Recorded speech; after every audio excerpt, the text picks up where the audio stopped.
ফসল ভরা দৃষ্টি, নদী জল ফুল ফল আমাদের কৃষি ও কৃষ্টি, আমাদের কৃষি ও কৃষ্টি, আমাদের কৃষি ও কৃষ্টি, আমাদের কৃষি ও কৃষ্টি।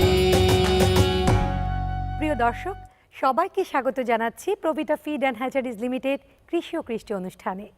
আজকের পর্বে আপনাদের জন্য থাকছে পল্লী উন্নয়ন একাডেমি বগুড়ার ক্যাটেল রিসার্চ ও ডেভেলপমেন্ট সেন্টারের ওপর মূল প্রতিবেদন, বিষয়ভিত্তিক বিশেষজ্ঞ অতিথির সাথে আলোচনা এবং প্রিয় কৃষক ভাই আপনাদের জন্য থাকছে পরামর্শমূলক কৃষি টিপস। আমাদের কৃষি ও কৃষ্টি। আজকের কৃষি ও কৃষ্টি অনুষ্ঠানে অতিথি হিসেবে স্টুডিওতে আছেন রুরাল ডেভেলপমেন্ট একাডেমি RDA এর মহাপরিচালক মহোদয় এম মতিন। স্বাগত আপনাকে RTV স্টুডিওতে। আপনাকে ধন্যবাদ। কেমন আছেন আপনি? ভালো আছি। প্রিয় দর্শক, ক্যাটেল গবেষণা ও জাত উন্নয়ন নিয়ে কথা বলবো, তবে তার আগে আপনাদের দেখাবো এই বিষয়ের উপর তথ্যভিত্তিক বিশেষ প্রতিবেদন। আমাদের কৃষি ও কৃষ্টি।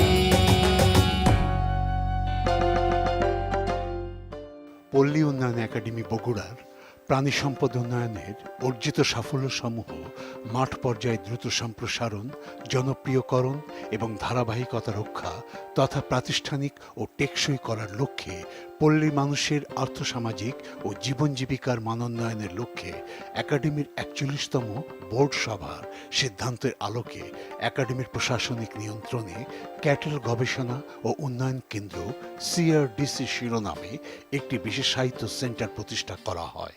আধুনিক প্রজনন প্রযুক্তি, কৃত্রিম প্রজনন ব্যবহারে দেশি গরু ও মহিষের উন্নয়ন তথা প্রতি ল্যাকটেশনে দুধের পরিমাণ সহ মাংসের উৎপাদন বৃদ্ধি করাই এই কর্মসূচির মূল উদ্দেশ্য। কর্মসূচির সুনির্দিষ্ট উদ্দেশ্যবলী এরূপ: দেশের প্রত্যন্ত অঞ্চলে কৃত্রিম প্রজননের মাধ্যমে ফ্রিজিয়ান জাতের পাশাপাশি জার্সি জাতের শঙ্কর গাভী উৎপাদন, চরাঞ্চল ও উপকূল এলাকায় কৃত্রিম প্রজনন প্রয়োগ করে মহিষের দুগ্ধ ও মাংস বৃদ্ধিকরণ, সবুজ ঘাসের ফডার উৎপাদন বৃদ্ধি, সাইলেজ উৎপাদন ও বাজারজাতকরণের প্রযুক্তি উন্নয়ন এবং প্রযুক্তিসমূহ হস্তান্তরে নিমিত্ত প্রয়োজনীয় প্রশিক্ষণ প্রদান করা, ICT based life stock management. দেশের গ্রামীণ জনগোষ্ঠীর জীবনযাত্রার মান উন্নয়নে রুরাল ডেভেলপমেন্ট একাডেমি RDA দীর্ঘদিন ধরে গরুর জাত উন্নয়নে গবেষণা ও উন্নত জাতের বুল সংগ্রহ করে জাম্পিংয়ের মাধ্যমে, সিমেন্ট সংগ্রহ করে সর্বাধুনিক ল্যাবে পরীক্ষা নিরীক্ষার মাধ্যমে গরুর জাত উন্নয়নে গুরুত্বপূর্ণ ভূমিকা রেখে দেশের দুগ্ধ ও মাংসের চাহিদা পূরণে নিরলসভাবে কাজ করে যাচ্ছে। আমাদের কৃষি ও কৃষ্টি। প্রিয় দর্শক, আমাদের দেশে একসময় কৃষিকাজে ব্যবহার করা হতো হালের বলদ বা লাঙল দিয়ে জমি চাষের জন্য নাংলা গরু। কৃষিতে আধুনিকতার ছোঁয়ায় পরিবর্তন আসলেও পারিবারিক বা বাণিজ্যিকভাবে গরুর লালন পালন কিন্তু কমেনি, বরং দিনের পর দিন উন্নত জাতের গরু পালন করা হচ্ছে আমাদের দেশে। এই উন্নত জাতের গরুর খামার নিয়ে আজকে আমরা কথা বলবো আমাদের বিশেষজ্ঞ অতিথির সাথে। আমাদের দেশের জনসংখ্যা অনুযায়ী মাংস ও দুধের চাহিদা কি পরিমাণে আছে এবং কি পরিমাণে উৎপাদন হচ্ছে? আমাদের দেশে এটার যে জনসংখ্যা আপনারা জানেন, আমাদের অনেক মানুষ এবং এটার চাহিদাও অনেক। এখনও পর্যন্ত আমাদের প্রায় 25 ভাগ চাহিদা আমরা মিটাতে পারি, আর বাদবাকি 75 ভাগ আমাদের বাহির থেকে আমাদের ইম্পোর্টেড ডিপেন্ডেন্ট হতে হয়। যেমন আমাদের দৈনিক 40,000 টন আমাদের মিল্ক দরকার, কিন্তু সেখানে আমাদের এর 75 ভাগই আমাদের শর্টেজ। এই জায়গায় আমাদেরকে যেতে হবে। মাংস আমাদের দৈনিক প্রায় 26,000 টন আমাদের প্রয়োজন, সেখানে আমরা পাচ্ছি তার 4 ভাগের 1 ভাগ। আমাদেরকে এই জায়গায় আমাদেরকে পৌঁছতে হবে, কারণ আমাদের যদি এই নিজস্ব মাংস এবং দুধ আমাদের নিজেদেরকেই আমাদের তৈরি করতে হবে। তো আমি এই মুহূর্তে জানতে চাচ্ছি যে এই সেন্টার থেকে আপনারা কি কি মানে কোন কোন জাতের বুল নিয়ে কাজ করে থাকেন এবং এই গবেষণার উদ্দেশ্যটা কি? আমাদের প্রথম টার্গেট ছিল যে গ্রামের মানুষের মুখে হাসি ফোটানো, তার 3 বেলা অন্ন সংস্থান করা। তো ওইটা করতে যে আমরা যখন দেখলাম যে শুধুমাত্র তাকে গরু কিনে দিলে সে কিন্তু পরে গরুটা বিক্রি করে দিতে পারে, তা আমাদের ওই প্রোগ্রামে আমরা চল livelihood program under the ministry of পল্লী উন্নয়ন এবং সমবায় মন্ত্রণালয় আওতায় একটা প্রতিষ্ঠানে এইটার যে আমরা রিসার্চ ফান্ডিং যখন আমরা দেই, ডিএফআইডি আমাদেরকে সহায়তা করে। এই ডিএফআইডি আমাদেরকে প্রায় 1200 কোটি টাকা আমরা 10 বছর ইনভেস্ট করেছি। আমরা যেটা করেছি যে হ্যাঁ, একটা গরু কিনে তাকে দেওয়া হয়েছে, কিন্তু এই গরুর জন্য আমরা 18 মাস টাইফিন দিয়েছি। গরুর চিকিৎসার জন্য 9 টাকার কুপন দেওয়া হয়েছে, এবং এই 200 থেকে 250 পরিবারের জন্য একজনকার লাইভস্টক সার্ভিস প্রোভাইডার আমরা তৈরি করে দিয়েছি। এখানে আমরা অস্ট্রেলিয়া থেকে আমরা বুল নিয়ে আসি, বিভিন্ন জাতের বুল নিয়ে আসি, এবং অস্ট্রেলিয়া থেকে আনা বুল, এই বুলগুলো আমাদের এখানে বুল স্টেশন করা হয়, এবং এই বুল স্টেশনের সঙ্গে যে সিমেন্ট যে মানে প্রসেসিং করে -196 ডিগ্রি সেলসিয়াসে এটাকে স্টোর করা, মানে আগে একটা গরুতে জাম্প করলে বলে একটা বাচ্চা হতো, কিন্তু এখন এই বুলগুলো জাম্প করলে প্রায় 300 আমরা গরুকে ফার্টাইল করতে পারি। তো এই মুহূর্তে আমি আপনার কাছে জানতে চাচ্ছি, আরডিএ সব সময় গ্রামীণ মানুষের জীবনমান উন্নয়নে কাজ করে থাকে, সেক্ষেত্রে তারা কি কোন কোন এলাকাগুলো নিয়ে তারা কাজ করে যাচ্ছে? তারা কি পুরো দেশের সব এলাকাগুলোতেই কাজ করছে, নাকি নির্দিষ্ট কোনো এলাকা আছে? আরডিএ এর কাজ হলো, আমরা যে গবেষণা করি, আমরা কোনো ফান্ডামেন্টাল গবেষণা করি না। আমরা যে গবেষণা, প্রুভেন গবেষণা, সেইটা মানুষের কাছে নিয়ে গেলে কিভাবে মানুষের উপকার হবে, এটা আমাদের চিন্তা। আমাদের ক্যাটেল গবেষণা করার মেন কারণ হলো যে আমরা 1,33,000 ক্যাটেল আমরা দিয়েছিলাম ওই মঙ্গা এলাকায়, এবং সেখান থেকে লক্ষ লক্ষ গরু হয়েছে, কিন্তু 1.5 লিটার দুধ নিলে তো অবস্থার পরিবর্তন হচ্ছে না। অথবা একটা গরু 2 বছর পালার পরে যদি তার 70-80 কেজি ওজন হয়, তাহলে কিন্তু তার পোষাবে না। তো ইকোনমিক করার জন্য তার জাতের উন্নয়ন করতে হবে। এই উন্নত জাতের গরুর খামার ও খামারিদের নিয়ে আপনার সাথে আরও আলোচনা করব। এই মুহূর্তে নিচ্ছি একটা বিরতি।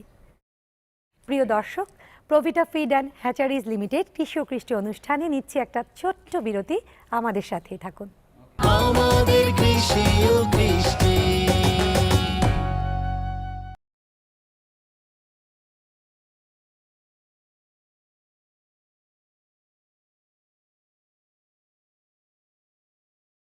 আমাদের কৃষি ও কৃষ্টি। বিরতির পর সবাইকে আবারও স্বাগত প্রভিটা ফিড অ্যান্ড হ্যাচারিজ লিমিটেড কৃষি ও কৃষ্টি অনুষ্ঠানে। প্রিয় দর্শক, গবাদি পশুর জাত উন্নয়ন নিয়ে বিশেষজ্ঞ অতিথির সাথে কথা বলবো, তবে তার আগে চলুন দেখে আসি ক্যাটেল রিসার্চ অ্যান্ড ডেভেলপমেন্ট সেন্টারের ওপর মূল প্রতিবেদন। আমাদের কৃষি ও কৃষ্টি।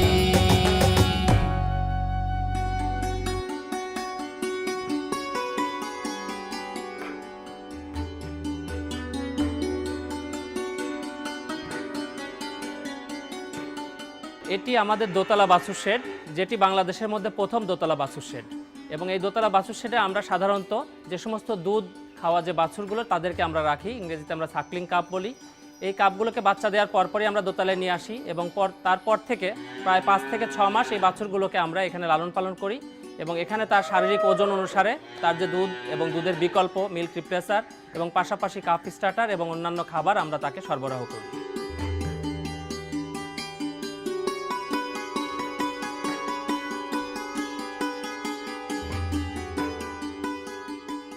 এটি আমাদের দোতলা থেকে যে বাছুরগুলো নিয়ে আসি 6 মাস থেকে 1 বছরের, এখানে বড় করি আমরা, যাদেরকে এখানে আমরা ছেড়ে পালি, এটাকে আমরা বলছি সেমি ইন্টেন্সিভ পদ্ধতিতে। তার সব ধরনের খাবার, বিশেষ করে দানাদার খাদ্য, কাঁচা ঘাস, খড়, এগুলো সবই আমরা এখানে দেই, এবং তার সব ধরনের ম্যানেজমেন্ট এই 1 বছর পর্যন্ত এখানেই হয়। 1 বছর পরে এখান থেকে আমরা তাদেরকে ইন্ডিভিজুয়াল কেয়ারে নিয়ে যাই পরবর্তী শেডে।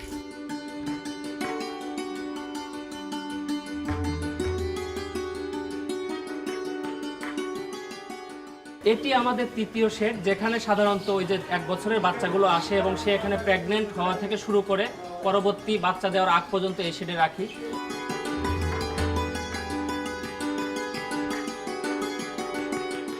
এটি একটি মিল্ক কাউ শেড, যেখানে আমাদের সাধারণত দুধালো গাভীগুলো আমরা লালন পালন করি। বাচ্চা দেবার পর থেকে এই গাভীগুলোকে আমরা এই শেডে নিয়ে আসি, এবং সেখানে প্রত্যেকটি গাভীর তার শারীরিক ওজন অনুসারে তাকে দানাদার খাদ্য, কাঁচা ঘাস এবং খড় দেওয়া হয়। পাশাপাশি এখানে আপনারা খেয়াল করেছেন যে এখানে 2টি পাত্র রয়েছে, একটি হলো খাদ্যের পাত্র, আরেকটি হলো পানির পাত্র।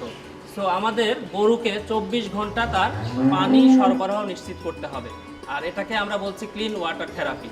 যদি 24 ঘন্টা পানি নিশ্চিত করা যায়, তাহলে প্রত্যেকটি গরুর তার নর্মাল যে প্রোডাকশন হয় সেই প্রোডাকশনের চাইতে 3 to 5% তার প্রোডাকশন বাড়বে। যার জন্যই আমাদের উচিত হলো যে প্রত্যেকটি গরুকে দানাদার খাদ্য, কাঁচা ঘাস, খড় একটি পাত্রে দেয়া, পাশাপাশি পানি আরেকটা পাত্রে দেয়া, যেখানে সব সময় যেন সে পানি তার চাহিদা মতো সে খেতে পারে। আর এছাড়া আমরা এই খামারে যে কাজগুলো প্র্যাকটিস করে থাকি, ঘাস এবং খড় এগুলো আমরা চপিং করে খাওয়াই। পাশাপাশি আমরা তাদেরকে 2 ধরনের দানাদার খাদ্য দিয়ে থাকি। একটি হলো যে আমরা এখানে হোম মিক্স তৈরি করি এবং রেডিমেড ফিড দিয়ে থাকি। এর পাশাপাশি ঘাস এবং খড়গুলোকে আমরা চপিং করে দিয়ে থাকি এবং প্রত্যেকটি গরুকে আমরা তার ওজন অনুসারে আমরা খাবারটা সরবরাহ করে থাকি।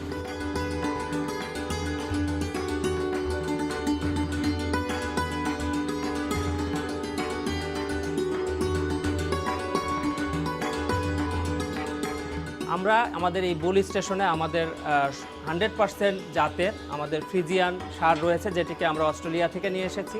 এর নাম জর্জ। এখন বর্তমানে ওর ওজন প্রায় 1100 কেজি। এর পাশাপাশি আমাদের শঙ্কর জাতের ফ্রিজিয়ান ষাঁড় রয়েছে এবং জার্সি ষাঁড় রয়েছে, যেখান থেকে আমরা নিয়মিত সিমেন্ট সংগ্রহ করছি। সেই সিমেন্টগুলো আমরা দেশের আমাদের আরডিএর গবেষণা এলাকা, পাশাপাশি আমাদের যে চরাঞ্চল, যেখানে আমরা সিএলপি প্রোগ্রামের মাধ্যমে 1,33,000 গরু দিয়েছি, সেই গরুগুলোর জাত উন্নয়নের জন্য আমাদের এই সিমেন্টগুলো বর্তমানে আমরা ব্যবহার করছি।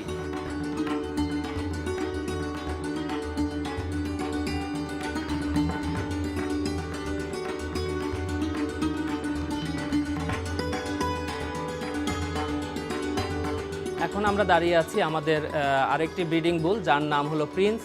এই প্রিন্সের সিমেন্ট সেটি আমরা আমেরিকা থেকে নিয়ে আসছিলাম এবং ওর মা এই খামারের 3 জেনারেশন ডেভেলপ করা গাভী, যেটি প্রথমে তার নানির নানিকে আমরা কিনে এনেছিলাম। তারপরে এই খামারে বাচ্চা হয়েছিল। পর্যায়ক্রমে এভাবে 3 জেনারেশনের পরে এই প্রিন্সের যে বাবার যে সিমেন্ট সেটি আমরা আমেরিকা থেকে এনে তাকে দেই এবং এর প্রথম দিনে তার জন্ম ওজন ছিল 48.5 কেজি। এই 48.5 কেজি তার জন্ম ওজন ছিল এবং বর্তমানে ওর বয়স 25 মাস। এই 25 মাসে ওর ওজন এখন 850 কেজি, যেটিকে আমরা ইতিমধ্যেই সিমেন্ট সংগ্রহ করেছি এবং ফিল্ডে ব্যবহার শুরু করেছি এবং তার প্রথম যে বাচ্চা সেটিও আমরা ইতিমধ্যে পেয়ে গিয়েছি এবং এই তথ্যটি আমরা পুরোপুরি সংগ্রহ করে আমরা ব্যবহার শুরু করেছি। এর মাধ্যমে আমরা আশা করছি যে দেশের যে জাত উন্নয়নের যে প্রক্রিয়া সেটি অনেকখানি ত্বরান্বিত হবে। সর্বাধুনিক ল্যাবে পরীক্ষা নিরীক্ষার মাধ্যমে এই ক্যাটল রিসার্চ সেন্টার বা গরুর জাত উন্নয়ন গবেষণা কেন্দ্রে দেশের বিভিন্ন শিক্ষা প্রতিষ্ঠানের শিক্ষার্থীরা ইন্টার্নি করার লক্ষ্যে এখানে আসে এবং সার্বিক বিষয়গুলো হাতে কলমে শিখতে পারে। আর এমনিভাবে যদি সরকারি বেসরকারি প্রতিষ্ঠান ক্যাটল রিসার্চ বা গরুর জাত উন্নয়নে কাজ করে, তাহলে আমাদের দেশ দুধ ও মাংসের চাহিদা পূরণে স্বয়ংসম্পূর্ণতা অর্জন করতে পারবে বলে সংশ্লিষ্টদের ধারণা। কৃষি অর্থনীতিতে অবদান রাখায় প্রভিটা ফিড এবং আরটিভির পক্ষ থেকে তাকে দেওয়া হয় সম্মাননা ক্রেস্ট। আরটিভি কর্তৃপক্ষকে ধন্যবাদ জানাচ্ছি, আপনাদেরকে ধন্যবাদ জানাচ্ছি এবং এর স্পন্সর প্রভিটাকেও ধন্যবাদ জানাচ্ছি এই ধরনের প্রোগ্রাম সহায়তা করার জন্য। আমাদের কৃষি ও কৃষ্টি। দর্শক দেখলেন মূল প্রতিবেদনটি। চলুন এই বিষয় নিয়ে এখন বিস্তারিত কথা বলি আমাদের আজকের অতিথির সাথে। দেশীয় জাতের গরুর পাশাপাশি শঙ্কর জাতের গরুর খামার বৃদ্ধির জন্য সরকারি এবং বেসরকারিভাবে কি কি পদক্ষেপ নেওয়া উচিত বলে আপনি মনে করেন? এই যে বিভিন্ন প্রোগ্রাম, বিভিন্ন প্রকল্প যে আছে, এগুলোর সাপোর্টের মাধ্যমে কিন্তু আমাদের দেশের মানুষই কিন্তু এখন এটা উৎপন্ন করছে, যার জন্য আমরা নিজেরাই কিন্তু সাফিসিয়েন্ট। আবার পাশাপাশি আমাদের গ্রামের লোকে যদি কর্মসংস্থান থাকে, তাহলে কিন্তু এই লোকগুলা কিন্তু ঢাকায় আসবে না। ঢাকায় আমরা বলতেছি 2 কোটির উপরে 2.5 কোটির লোক চলে আসতেছে। আজকে আমাদের এই যে চল লাইভলিহুড প্রোগ্রামের আওতায় এই যে 1,33,000 পরিবার, তাদেরকে কোনো অবস্থাতে আপনি ঢাকা আনতে পারবেন না, কারণ তারা সেখানে গরু পালছে, তারা সেখানে দুধের মার্কেটিং করতে পারতেছে, তারা সেই তাদের গরুটাকে তারা বিক্রি করতে পারতেছে। আমরা এখন স্বপ্ন দেখতেছি যে আমাদের চরের থেকে যে আমাদের যে ইমপ্রুভ যে ক্যাটেল যেটা মাংস, এটার জন্য লাইফ অ্যানিমেল আমরা মালয়েশিয়াতে আমরা এক্সপোর্টও করতে পারবো এবং মালয়েশিয়ার টিম তারা ঘুরে গেছে মংলা পোর্টের সঙ্গে কিভাবে লাইফ অ্যানিমেল। এখন এইটা নিয়ে আমাদের কিছু চিন্তা ভাবনা আছে যে আমরা যদি এক্সপোর্ট করি, ইয়েস, আমাদের খামারিরা লাভবান হবে, কৃষক লাভবান হবে। আপনি কি মনে করেন আপনাদের এই গবেষণার ফলাফলটাই সাধারণ মানুষদের কাছে কতটুকু পৌঁছাচ্ছে এবং উন্নত জাতের গরুর খামার করার জন্য আপনারা আসলে কি কি পদক্ষেপ নিচ্ছেন? আমাদেরও চিন্তা করতে হবে গ্রামে কিভাবে কর্মসংস্থান সৃষ্টি করা যায়। আর গ্রামে কর্মসংস্থান সৃষ্টি যেমন আমাদের এই cattle improvement research centre public private পার্টনারশিপে চলছে। আমাদের এখানে বুলের যে সিমেন্ট, একটা বুল একটা ডামি একটা ক্যাটেল উপরে জাম্প করলে যেটুকু সিমেন্ট পাওয়া যায়, এটা 300টা স্ট্রতে 0.25 ml করে এটাকে ভরে মিনিটিউবে auto filling, auto sealing, auto printing করার পরে এটাকে -196 ডিগ্রি টেম্পারেচারে স্টোর করে লিকুইড নাইট্রোজেনের মাধ্যমে তারা সিমেন্টটা ক্যারি করে এতে হচ্ছে কি এই লোকটারও কর্মসংস্থান হলো, আবার আমাদের ওই লোকটা সার্ভিস চরে অথবা রিমোট এলাকাতে বসে থেকে পেলো, আবার আমার জাতি কিন্তু ভালো মানে দুধ পেলো, মাংস পেলো, আর ওই লোকটার কর্মসংস্থান ওই জায়গাতেই হলো, ওই লোকটা কিন্তু ভেঙ্গে ঢাকা আসবে না। খামার ও খামারিদের নিয়ে আপনার সাথে আরও আলোচনা করব, এই মুহূর্তে নিচ্ছি একটা বিরতি। প্রিয় দর্শক, প্রভিটা ফিড অ্যান্ড হ্যাচারিজ লিমিটেড কৃষি ও কৃষ্টি অনুষ্ঠানে নিচ্ছি একটা ছোট্ট বিরতি, আমাদের সাথেই থাকুন। আমাদের কৃষি ও কৃষ্টি।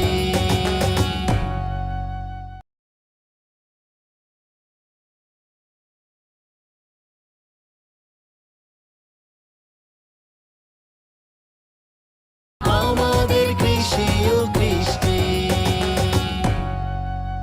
বিরতির পর সবাইকে আবারও স্বাগত প্রভিটা ফিড অ্যান্ড হ্যাচারিজ লিমিটেড কৃষি ও কৃষ্টি অনুষ্ঠানে। আমি এই পর্যায়ে আপনার কাছে জানতে চাচ্ছি, একজন খামারি যদি উন্নত জাতের বাছুর সংগ্রহ করতে চায় আপনাদের এই রিসার্চ এবং ডেভেলপমেন্ট সেন্টার থেকে, সেটি তারা কিভাবে করতে পারবে? এটা মূল কেন্দ্রটা আমাদের পল্লী উন্নয়ন একাডেমি বগুড়াতে, আরও দুটো উপকেন্দ্র আছে, যেমন কোটালীপাড়া আমাদের বঙ্গবন্ধু পল্লী উন্নয়ন আমাদের যে একাডেমি আছে ওখানে আমাদের উপকেন্দ্র আছে, আমাদের বরিশালে উপকেন্দ্র আছে। সেগুলো জায়গা থেকে অ্যাকচুয়ালি বাছুর অথবা আমাদের হিপার বলি, হিপার মানুষ নিতে পারবে। যেটা আমাদের গভর্নমেন্টের স্ট্যান্ডার্ড হলো যে আমাদের দেশীয় জাতটা যেন ডিস্টিংক্ট না হয়ে যায়, কিন্তু কন্ট্রোল এলাকাতে আমাদের আস্তে আস্তে আমাদের জাত উন্নয়ন করতে গেলে একটা হলো দুধের গরু, একটা হলো মাংসের গরু। এই জাতটা আমরা উন্নয়ন করার জন্য আমাদের বুল স্টেশন থেকে বুলটা রাখতে হবে, এই বুলের সিমেন্ট আস্তে আস্তে যাবে, যে গ্র্যাজুয়ালি ইমপ্রুভ করবে। একজন খামারি যদি পারিবারিকভাবে বা বাণিজ্যিকভাবে এই উন্নত জাতের গরুর খামার ব্যবসা শুরু করতে চায়, তো সেক্ষেত্রে গরু মোটাতাজাকরণ বা গরুর খাবার বা সম্পূর্ণ খামার ব্যবস্থাপনা কিভাবে হবে বলে আপনি মনে করেন? একটা পরামর্শ দিবেন আমাদের দর্শক। না, এটা আমাদের ক্যাটেল ইমপ্রুভমেন্ট সেন্টার, এটা একটা মেন কাজ, এটা আমরা প্রশিক্ষণের মাধ্যমে করি। এই পল্লী উন্নয়ন একাডেমিতে আমাদের ক্যাটেল ইমপ্রুভমেন্ট সেন্টার অথবা ডেয়ারি ইউনিট অথবা পোলট্রি ইউনিট প্রত্যেকটা হলো প্রশিক্ষণের গ্রাউন্ড। আমরা এখানে কিন্তু কন্টিনিউয়াস প্রশিক্ষণ দিচ্ছি। যেমন আমরা এখন যেমন ডেয়ারি ফার্ম করবে তার টেকনিশিয়ান ট্রেনিং দিচ্ছি, আবার একজনের ম্যানেজমেন্টে যাবে তাহলে post graduate diploma on rural development specialize in dairy farm অথবা বিফ ফ্যাটনিং অথবা পোলট্রি, এটা আমরা দিচ্ছি। এইটা হলো আমাদের মেন মানে যে যে আস্তে আস্তে এটা আমরা মানুষের কাছে যাচ্ছি। আমাদের কৃষকের যে সিমেন্ট যেখানে যাচ্ছে, যেখানে উন্নত হচ্ছে, ওই জায়গা থেকে তাকে আমরা কিনে দিচ্ছি। উন্নত জাতের গরুর বাসস্থানের ব্যাপারটি যদি একটু তাদেরকে বুঝিয়ে না বলেন। ঠিক আছে, এটা আমাদের দেশে কিন্তু যেহেতু প্যাস্টার ল্যান্ড অনেক বড় বড় জমি নাই, যেমন অস্ট্রেলিয়াতে মানে শয়ে হাজার হেক্টর জমি পড়ে আছে গরুর ফার্মের জন্য, ওখানে কিন্তু কোনো নির্দিষ্ট জায়গাতে রাখতে হয় না, যেহেতু আমাদের জায়গা কম, আমাদের প্যাস্টার ল্যান্ড নাই। বাসস্থানটা করবার সময় যেন সবসময় গরুর পেশাব পায়খানা যেটা হবে এটা গ্র্যাভিটি ফ্লোতে যেন ডাইজেস্টারে চলে যায়, গরুটা যেন ওই পেশাব পায়খানার মধ্যে যেন ঘুমাইতে না হয়, সবসময় এটাকে মানে যে এমনভাবে করতে হবে যেন আগে আমাদের ওই দেখা যাচ্ছে গোয়াল ঘরে কাছে গেলে গন্ধ হয়, আপনি যদি আরডিএর ফার্মে আসেন দেখবেন যে গন্ধ নাই।